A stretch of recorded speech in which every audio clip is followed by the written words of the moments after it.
Este nuevo proyecto de ley orgánica para el control de flujos irregulares de capitales. El título muy interesante, sin embargo, si analizamos detalladamente cada uno de los articulados, revela una seria amenaza al régimen de derechos y garantías establecidos en la Constitución de nuestro país. Vemos que continúa bajo esta narrativa de combatir la corrupción y el crimen organizado, y resulta que en el texto legal proponen medidas que terminan violentando principios fundamentales como la presunción de inocencia, el derecho a la propiedad, el debido proceso, el control judicial previo. O sea, definitivamente se continúa vulnerando la norma constitucional, y lo que se evidencia es, yo diría, una persecución a organizaciones de toda índole, porque dice corporaciones, fundaciones, organizaciones comunitarias sin fines de lucro, a todos. Eso demuestra que se viene una persecución, y lo que se quiere es definitivamente tener organizaciones tal vez obedientes con el gobierno actual y que no digan absolutamente nada. Se observa también una concentración de poder en manos de un órgano administrativo como es WAFE, ¿no es cierto? Se establece que sin controles externos eficaces pueda tranquilamente bloquear fondos o bienes sin ninguna orden judicial de todas estas organizaciones. De manera que se ve efectivamente un plan de controlar a las organizaciones comunitarias y de toda naturaleza, lo que termina, como digo, afectando derechos constitucionales que están previstos en el artículo 66, que habla de la libertad de organización, ¿no es cierto? Se pretende también subordinar o que respondan a la Superintendencia de Economía Popular y Solidaria.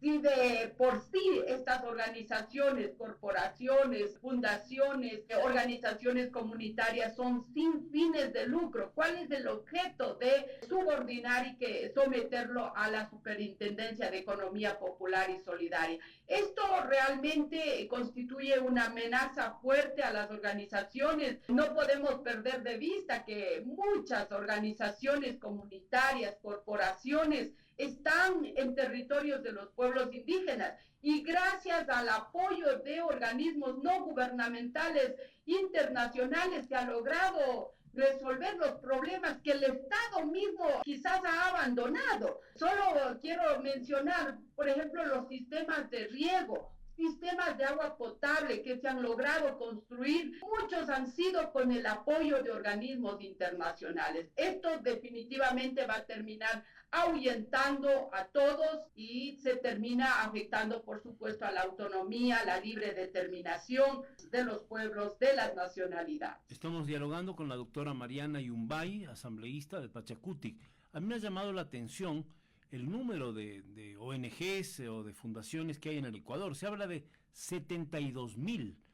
Hay tantas actividades sociales, desde las más grandes a la más pequeña, para que hasta 72,000 organizaciones de esta naturaleza existan en el país. Probablemente es un número que nos ha sorprendido a muchos en estos días. Su opinión, por favor. Yo creo que debe haber más de los 70,000.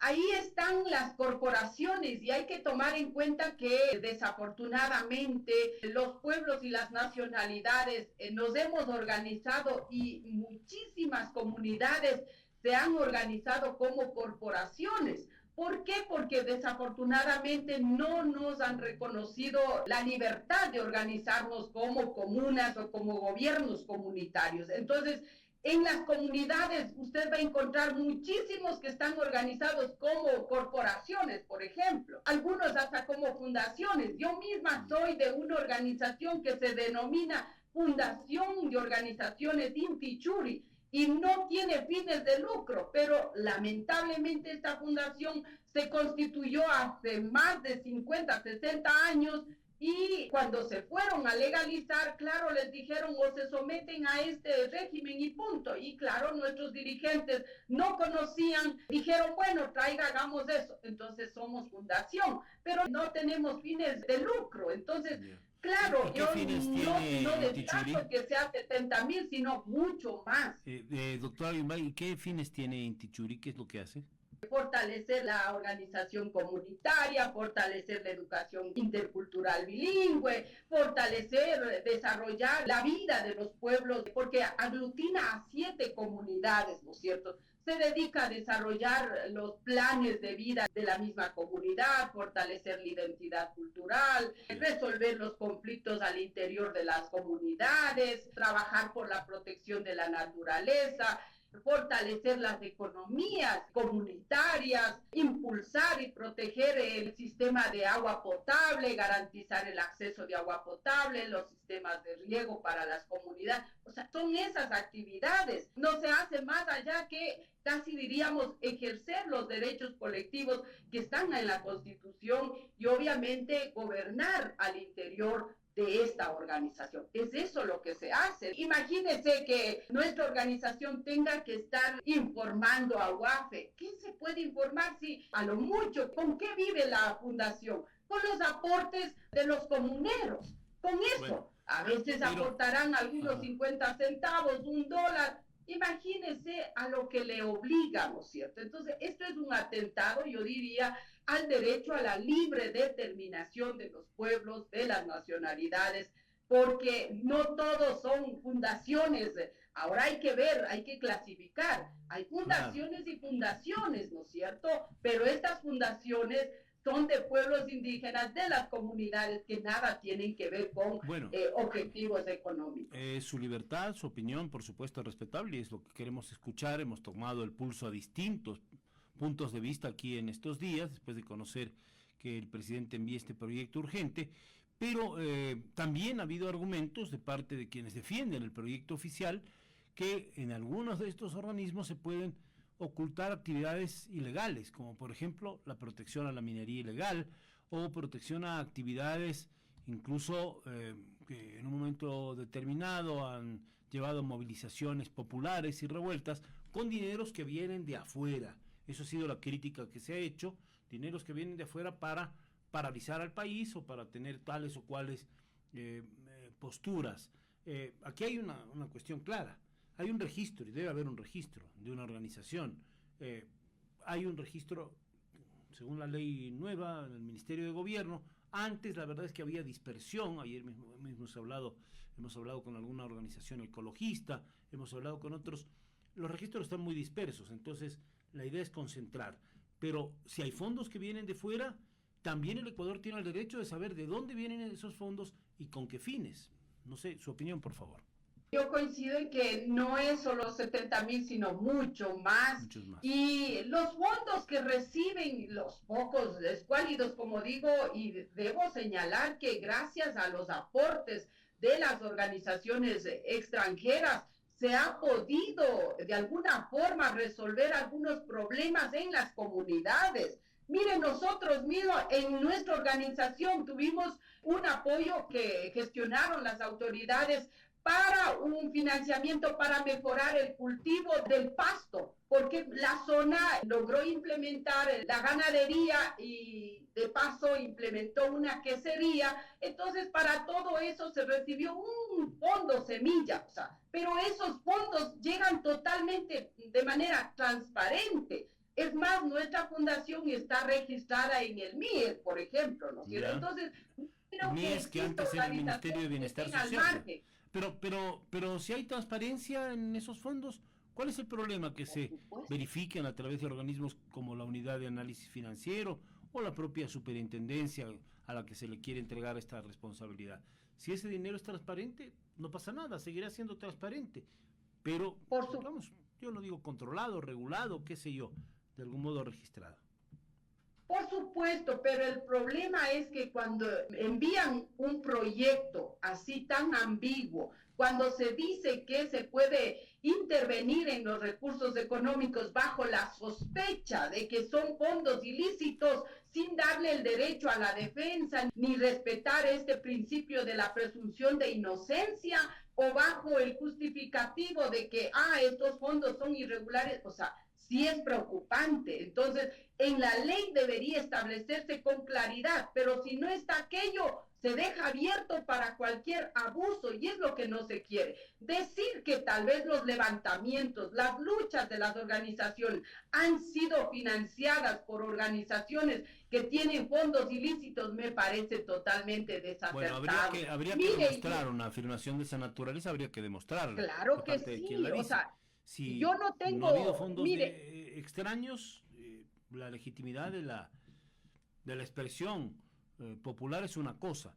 La protesta social violenta, si es que ha habido fondos de afuera, sería otra. Pero lo conceptual creo que está claro desde su punto de vista y, por supuesto, lo hemos escuchado con atención. Ahora, lo procedimental en cuanto a una ley urgente, cómo dar incluso cabida en el corto tiempo que tiene el tratamiento de una ley urgente a escuchar diversas opiniones en la Asamblea Nacional de distinto tono. Unos pueden estar a favor de la norma legal, probablemente, bueno, el Ejecutivo lo defenderá, otros, como son los dignatarios de algunas de estas organizaciones no gubernamentales y fundaciones, tendrán un punto de vista distinto. ¿Cómo alentamos un debate democrático en el corto tiempo que supone una ley que es tratada con carácter de urgente? ¿Cómo debiera, desde su punto de vista, hacerse este proceso, doctora Yumbay?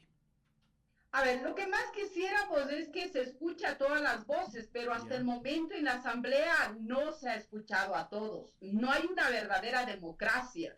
Miren, yo en el tratamiento de la ley de áreas protegidas remití un listado de expertos y autoridades territoriales para que sean escuchados en la comisión correspondiente. Sin embargo, no se despachó, no se atendió. Entonces, ¿eso qué significa? Que se está imponiendo, basta que tengan los votos y se acabó. Eso no es posible. Una normativa tiene que ser construida con participación de todos los actores. Y en este caso, cuando tiene que ver con los pueblos y las nacionalidades, como acabo de señalar, hay fundaciones, hay corporaciones, hay organizaciones comunitarias que son parte de los pueblos y las nacionalidades. Eso significa que este proyecto tiene que pasar por la consulta prelegislativa, porque eso manda la norma constitucional, de manera que aspiremos que se respete este derecho constitucional y no se justifique, es que es una ley de urgencia económica y por lo tanto hay que ir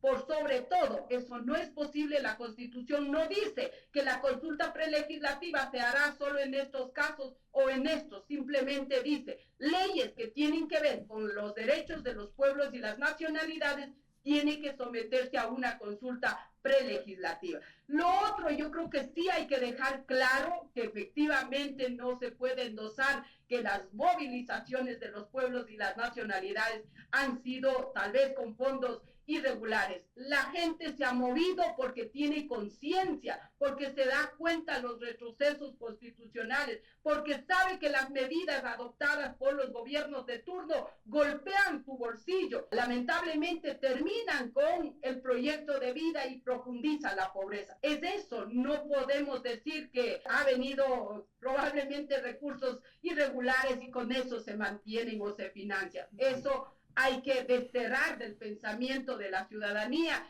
y nosotros, yo lo hablo con mucha propiedad porque hemos participado, yo desde que tengo mis 8 años he participado continuamente en las luchas por las injusticias y las arbitrariedades que ha habido, pensando en mejores días para todos y para todos. Doctora Yumbay, y desde su perspectiva jurídica, usted tiene formación, ha estado también en altos cargos que tienen que ver con la administración o la visión de la justicia. Desde su punto de vista, ¿se justifica que este proyecto sea catalogado como urgente en materia económica?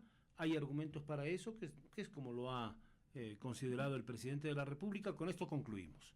Debo señalar que para nada no tiene el carácter de urgencia económica y como hemos visto, las distintas leyes que se han emitido con antelación tampoco han tenido esta característica. Hay un dictamen de la Corte Constitucional que establece cuáles son los parámetros para considerar que sea una ley de urgencia económica. En este proyecto no es de carácter de urgencia económica, también se vulnera el principio de la unidad de la materia, porque se mete todo, no solo estos temas. En ese sentido, tranquilamente se podría tramitar por la otra vía ordinaria y no tramitarla como urgente económico y terminan violentando, como digo, las distintas sentencias de la misma Corte Constitucional. Muchas gracias. La doctora Mariana Yumbay, asambleísta de Pachacutic, nos ha dado su punto de vista. Seguimos recogiendo distintas opiniones sobre esta ley de urgencia económica, que tiene un título un poco más largo, pero que tiene que ver con las fundaciones, su organización interna, las ONGs también.